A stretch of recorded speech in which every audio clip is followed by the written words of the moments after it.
আর কত মুয়াজ্জেমকে পিটিয়ে হত্যা করলে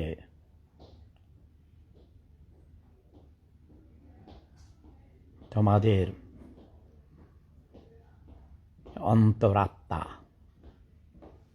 শান্তি পাবে। আর কত মায়ের বুক খালি করলে, আর কত জীবন্ত প্রাণকে তোমরা বলি দিলে, তোমরা তোমাদের স্বার্থ হাসিল করতে পারবে। তোমরা নাকি মানুষ। প্রিয়া খান, প্রত্যয় আহমদ সাজল, আরিফুল ইসলাম। আমি অসুস্থ, আমি একটা মিয়ানার বাহিরে অন্য একটা হাসপাতালে 3 দিন পাহাড়ের উপরে অনেক সুন্দর পরিবেশে, এটা একটা 5 স্টার হোটেল প্লাস ক্লিনিক। এখানে অনেক ধরনের থেরাপি হয়। আমি চিকিৎসারত। দেখো কি সুন্দর মনোরম পরিবেশ, চারিদিকে প্রাকৃতিক সৌন্দর্য। একটা পাহাড়ের উপরে, হাঙ্গেরির বর্ডারের কাছে অস্ট্রিয়ার একটি প্রভিন্স। এই প্রভিন্সে জন্ম নিয়েছে আমার প্রিয়তমা বান্ধবী ক্লাউদিয়া। ক্লাউদিয়াদের বাড়ি থেকে বেশ দূরে, মনে হয় 50 to 60 কিলোমিটার্স হবে। ক্লাউদিয়া এখনো আসতে পারেনি। সে অস্ট্রিয়াতে নেই, সে অফিসিয়াল ট্যুরে আছে, তার ব্যবসা আছে অনেক। সময় পেলে সে আসবে। আমি এখানে 22 দিনের জন্য আমাকে এখানে পাঠিয়েছে। আজ মাত্র 3য় দিন। রাসেল মিয়া অ্যাক্টর কল করেছে। আমি আবার কিছুক্ষণ পর তোমাদের, আচ্ছা যাক, এখানে আমি বাহিরে গিয়ে তোমাদের কল করব। তোমরা চিনো অভিনেতা রাসেল মিয়াকে? সে আমার ছোট ভাই। সে আমাকে মুয়াজ্জেমের কীভাবে তাকে হত্যা করা হয়েছে এসব ভিডিও, কিছু ছবি দিয়েছে, আর অনেকেই পাঠিয়েছে।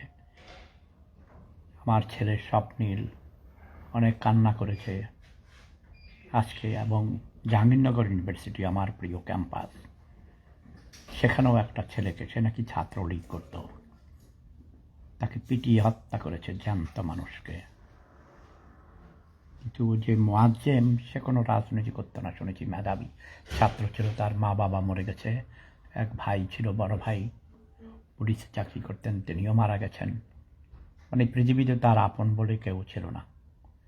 প্রেম করে নাকি প্রেমে ব্যর্থ হয়েছিল কোনো পাথরঘাটা। আমি গিয়েছিলাম, যারা বরগুনা, পাথরঘাটা এসব ছিল। আমি সারা বাংলাদেশেই গিয়েছি, শুধু ভোলা জেলায় যাইনি। পাথরঘাটায় সাজি মশাইয়ের মিষ্টি খেয়েছিলাম।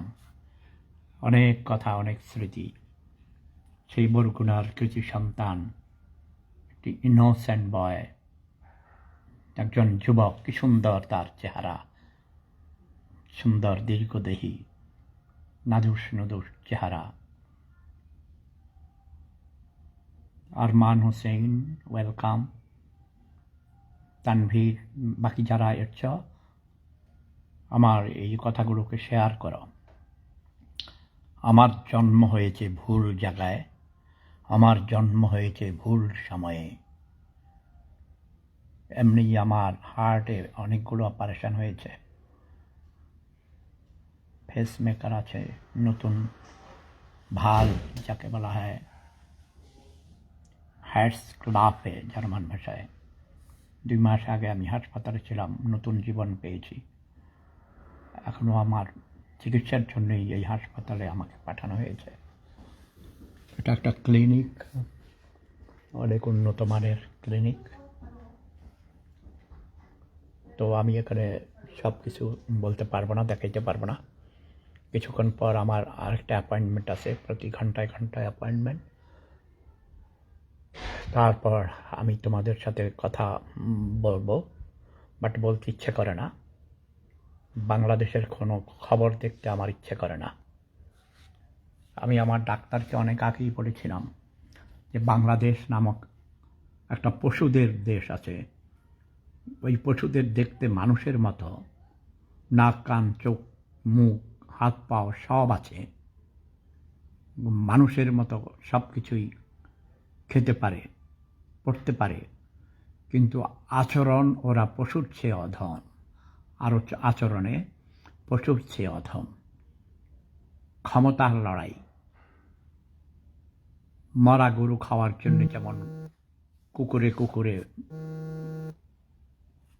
কামড়াকামড়ি করে, ঠিক এখানে ক্ষমতার লড়াইয়ের জন্য, অন্য কোনো কারণ নেই। যদিও অনেকে বলে গণতন্ত্র প্রতিষ্ঠার জন্যে গণতন্ত্র হত্যা করেছে, ফেসিস্ট হয়েছে, এই হয়েছে সেই হয়েছে, সম্পূর্ণ ভুয়া কথা।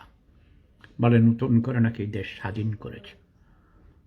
1971 সালে 30 লক্ষ প্রাণের বিনিময়ে, 2.5 লক্ষ মা বোনের ইজ্জতের বিনিময়ে, এবং আমার এই ভাঙা মেরুদণ্ডের বিনিময়ে আমার ঘর বাড়ি জ্বালিয়ে পুড়িয়ে ছাই করেছে।